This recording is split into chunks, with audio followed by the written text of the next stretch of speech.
अस्सलाम वालेकुम students, my name is Mohammad Waqas और आपको हम फ़िज़िक्स में चैप्टर नंबर 3 स्टार्ट करवाने जा रहे हैं। तो चैप्टर का टाइटल है डायनामिक्स।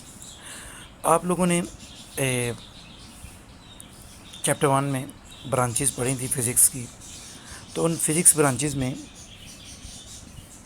सबसे पहली जो ब्रांच है वो आपने पढ़ी थी मैकेनिक्स। तो मैकेनिक्स के बारे में आपको अब बताते हैं कि आपने पढ़ा था कि मैकेनिक्स जो है basically it is the study of motion. तो वो जो स्टडी ऑफ मोशन है उसकी तरफ आते हैं।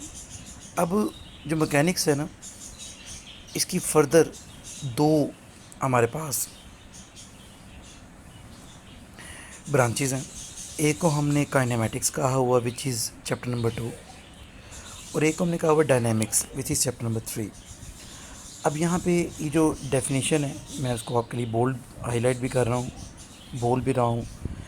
तो ये मेंशन है, the branch of mechanics that deals with the study of motion of an object and the cause of its motion. ऐसी ब्रांच मैकेनिक्स की जो कि जिसमें हम डिस्कस करते हैं, जिसमें हम डिस्कस किया करते हैं मोशन को, और एट द सेम टाइम हम डिस्कस करते हैं उसके कॉज को भी। उसका कॉज लाजमी हम डिस्कस किया करते हैं कि एक्चुअली अगर वो बॉडी मूव कर रही है तो उसके पीछे रीज़न क्या है। तो ऐसी ब्रांच मैकेनिक्स की जिसमें हम स्टडी ऑफ मोशन तो करते हैं but at the same time cause of motion को भी डिस्कस किया जाता है। इस तरह की मोशन को, इस तरह की ब्रांच को हम डायनामिक्स कहा करते हैं। तो this one is the definition of the title. आपको 2-3 डायग्राम्स दिखाई जा रही हैं। बेसिकली इसमें सबसे पहले जो डायग्राम बताई जा रही है कि एक बैट्समैन जो है ये एक बॉल को पुश कर फोर्स लगा रहा है। बेसिकली एक पर्सन है वो दीवार को पुश करने की कोशिश कर रहा है। थर्ड डायग्राम में जो गोलकीपर है वो एक बॉल को रोकने की कोशिश कर रहा है, फुटबॉल को। तो actually these are the definitely examples जिसमें हम फोर्स जो लग रही है किसी बॉडी पर, मोशन बेसिकली उसकी कॉज को भी डिस्कस किया करेंगे। तो चंद एक डेफिनेशंस हैं, शॉर्ट टाइप, बहुत इंपॉर्टेंट है। तो फोर्स है, इनर्शिया है एंड मोमेंटम है। तो आइए इनके बारे में पढ़ते हैं।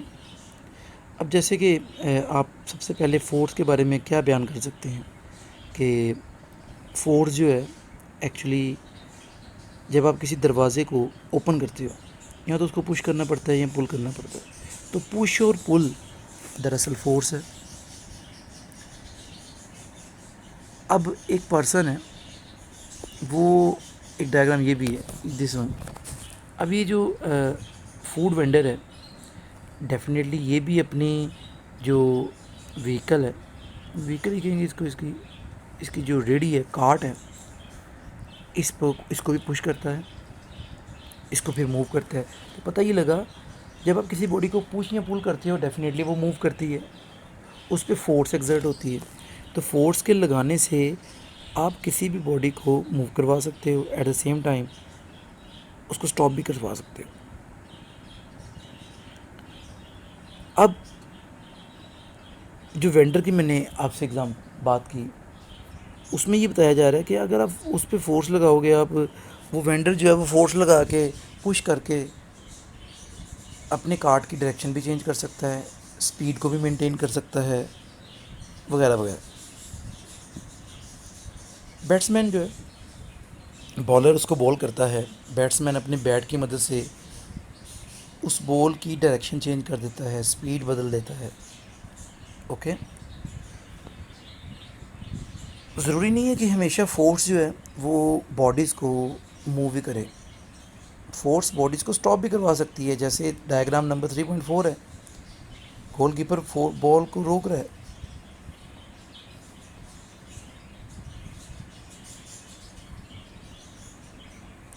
लेकिन डायग्राम नंबर 3.3 इसमें एक बंदा जो है वो वॉल को पुश कर रहा है, फोर्स लगा रहा है, क्या वॉल मूव कर सकती है उससे? नो, नहीं कर सकती। हाँ, अगर कमज़ोर वॉल होगी तो फिर डेफिनेटली कर भी सकती है। तो ये डेफिनेशन के बारे में सुनिएगा इसकी। तो डेफिनेशन हमारे पास है, a force moves or tends to move. Force मूव करती है, मूव करने की कोशिश करती है। स्टॉप्स और टेंड्स टू स्टॉप, रोकती है, ये रोकने की कोशिश करती है ऑफ अ बॉडी। तो पता ये लगा, फोर्स किसी रेस्ट वाली बॉडी को मूव भी करवा सकती है और मूव करती हुई बॉडी को स्टॉप भी करवा सकती है। फोर्स किसी बॉडी की डायरेक्शन को चेंज कर सकती है, किसी बॉडी की शेप को भी चेंज कर सकती है। What happens when you press a balloon? Balloon पे भी तो फोर्स लगा रहे, क्या हुआ? आप के पास नाइफ है एक और आप एप्पल काट रहे हो, क्या होता है? एप्पल की पहले शेप कुछ और होती है, बाद में कुछ और शेप हो जाती है। तो पता ही लगा, फोर्स सिर्फ डायरेक्शन ही नहीं बल्कि शेप और साइज़ को भी चेंज कर देती है। याद रखिएगा, इंपॉर्टेंट बात है ये। इनर्शिया। अब इनर्शिया के बारे में इंटरेस्टिंग बात आपको पता होनी चाहिए कि इनर्शिया किसे कहा जाता है। तो सबसे पहले अगर हम थोड़ी सी बात ऑब्जर्व करें तो क्या, गलीलियो ने एक बड़ी सिंपल सी एक्सपेरिमेंट किया। गलीलियो ने बहुत ज़बरदस्त एक्सपेरिमेंट किया एक। उसने जो एक्सपेरिमेंट किया, उसने कहा कि जी, अभी कॉमन सेंस की बात थी कि जो लाइट ऑब्जेक्ट्स होते हैं ना, हल्के, उनको मूव करना या स्टॉप करना as compare to heavier ones मुश्किल भी है। देखिए ना, आप लाइट बॉडी को बड़ी आसानी से मूव भी करवा सकते हो, स्टॉप भी करवा सकते हो। कैसे? आपके पास एक छोटा सा स्टोन है, पेन है, लाइट है, हल्का है, आप उसको मूव करवा सकते हो आसानी से। कोई आपकी तरफ फेंके तो आप उसे रोक भी सकते हो। It is very easy to stop और move the lighter objects. Heavy कोई पत्थर आपकी तरफ, बड़ा पत्थर फेंके, ईंट फेंके, तो definitely it will be very tough for you कि आप उसे स्टॉप कर सकें। ओके, तो heavier objects are difficult to move और if moving the difficult stop. तो जितने भी हैवी ऑब्जेक्ट्स हैं, पहली बात तो ये कि उन्हें मूव करवाना मुश्किल है। जब एक दफ़ा मूव कर रहे हो तो उन्हें स्टॉप करना मुश्किल है।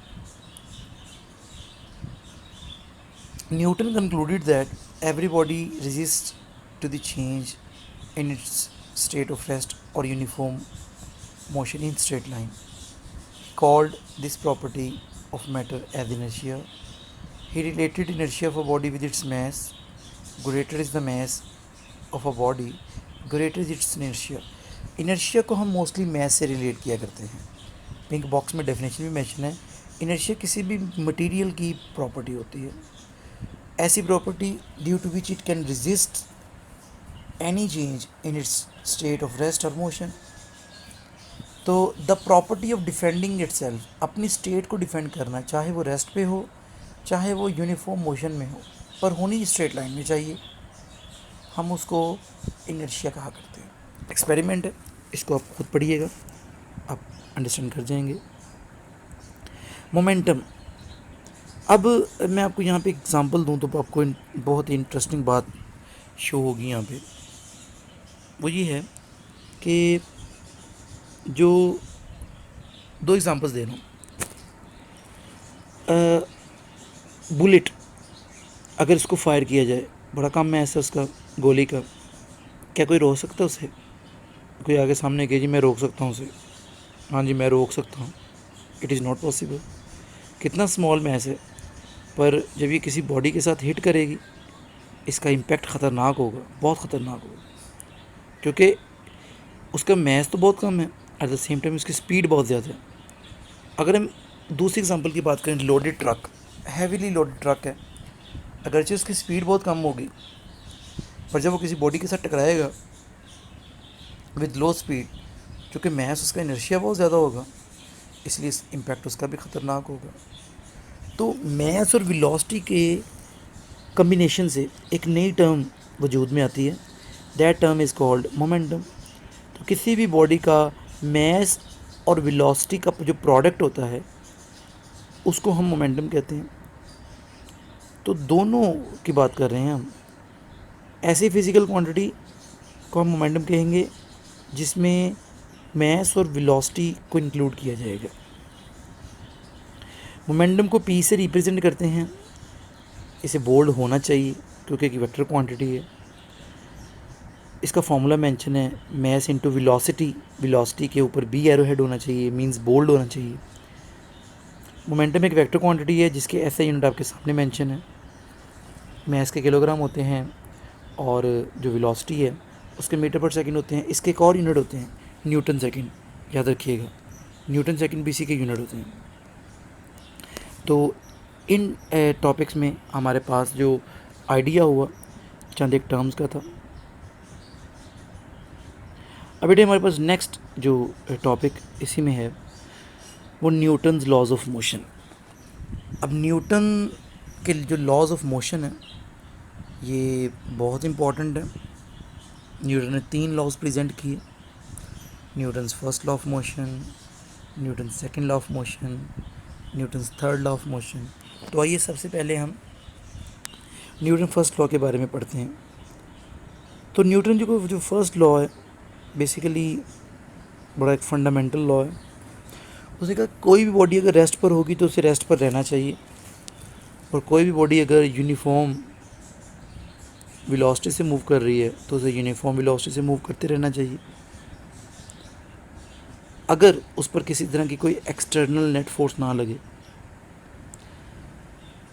ओके, मैं आपको इसकी एग्जांपल कुछ समझा रहा हूँ। It is mention here, first paragraph की आखिरी लाइन पढ़िएगा, उसमें लिखा हुआ है for example a book lying on a table remains at rest as long as no net force acts on it. एक किताब है, बुक है, वो टेबल पे पड़ी हुई है, वो ता क़यामत पड़ी रहेगी अगर उसे कोई छेड़ेगा नहीं, उठाएगा नहीं, मतलब उस पर फोर्स कोई नहीं लगाएगा। बिल्कुल इस तरह से अगली बात सुनिएगा। ये तो मूविंग ऑब्जेक्ट की बात करने लगे हैं। Moving object does not stop moving by itself. अपने आप तो कोई मूविंग ऑब्जेक्ट नहीं रुकेगा ना जब तक उस पर कोई ब्रेक्स न लगाइए। A ball rolled on a rough ground stops earlier than the rolled on smooth ground. अब नोट करेंगे एक रफ ग्राउंड पे बॉल को फेंका गया है, वो जल्दी रुक जाएगी as compare to smooth ground. उस पर बहुत दूर तक वजह उसको अपोज करने वाली, रोकने वाली फोर्स नहीं है स्मूथ ग्राउंड पे।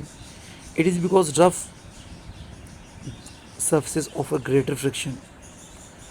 तो जो रफ सर्फेसिस हैं उसकी फ्रिक्शन ज़्यादा होती है, इस वजह से वो बॉल जल्दी स्टॉप हो जाएगा। और अगर कोई फोर्स ना हो अपोज करने वाली तो फिर बॉडी ता क़यामत मूव ही करती रहेगी। इसलिए स्टेटमेंट है a body continues its state of rest और uniform motion in a straight line provided no net force acts on it. Net force किसे कहते हैं ये डेफिनेशन लाजमी पड़ेगा in the yellow box. Net force is the resultant of all the forces acting on a body. अब हमारे पास Newton का जो फर्स्ट लॉ है इसको हम लॉ ऑफ इनर्शिया भी कहते हैं क्योंकि ये इनर्शियल प्रॉपर्टीज से डील करता है। तो अगर आपसे कोई कहे व्हाट इज़ या स्टेट लॉ ऑफ इनर्शिया तो आपने न्यूटन फर्स्ट लॉ ही की स्टेटमेंट लिखनी है, बहुत इंपॉर्टेंट है ये। आखिर में इसके बारे में जो लिखा हुआ है बहुत इंपॉर्टेंट एक शॉर्ट क्वेश्चन है। We have observe that the passenger standing in a bus fall toward when driver applies brake. आपने नोट किया होगा, आपने अगर बैठे हुए हैं सडनली अगर कोई ड्राइवर ब्रेक लगाता है तो आपका जो बॉडी है उसका जो अपर पार्ट है वो आगे की तरफ गिरता है। क्यों होता है सर अपर पार्ट? क्योंकि हमारी बॉडी का जो अपर पार्ट है उसका मैस ज़्यादा है, और मैस जिसका ज़्यादा होगा उसका इनर्शिया भी ज़्यादा होगा। It is because upper parts of their bodies tend to continue their motion while lower parts of their bodies in contact with the bus stop with it, hence they fall forward। तो lower part जो होता है वो stability की तरफ होता है, जबकि अपर पार्ट में इनर्शिया ज़्यादा होता है, जिसकी वजह से हमेशा जब भी ड्राइवर ब्रेक लगाएगा तो हम आगे की तरफ गिरते हैं। तो this is all about for this topic. अल्लाह हाफ़िज़।